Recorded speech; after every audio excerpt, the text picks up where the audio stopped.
ఎప్పుడో జరిగిన అనుభవాలు, ఎప్పుడో జరిగిన అవమానాలు గుర్తుపెట్టుకుంటూ నీ శక్తిని కోల్పోయావా? ఒక చిన్న పిల్ల ఏనుగుకి తాడు కట్టారు. ఆ తాడు తెంపుకుంటూ ప్రయత్నించి అలాగే కూర్చుండిపోయింది. అలాగే కొంతకాలానికి పెద్ద ఏనుగు కూడా అదే తాడు కట్టారు. ఆ ఏనుగు కూడా తెంపుకుంటూ ప్రయత్నించకుండా అలాగే ఉండిపోయింది. అంటే తనకన్నా ఆ తాడే బలమని నమ్మకం ఏర్పడిపోయింది దానికి.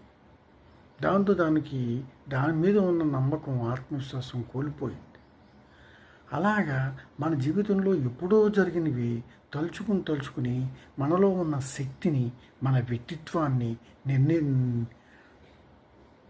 నిర్వీర్యం చేసుకోకూడదు. ఎప్పుడో జరిగినవన్నీ మర్చిపోవాలి. కొత్త ఆలోచనలు రూపొందించుకోవాలి, మార్పు తెచ్చుకోవాలి, ఉన్నతమైన భావాలతో ముందుకు సాగాలి. జీవితంలో సగభాగం అయిపోయింది చాలామందికి. జీవితమున సగభాగం నిద్రకే సరిపోదు, మిగిలిన ఆ సగభాగం చిత్తశుద్ధి లేకపోవు అన్నాడు.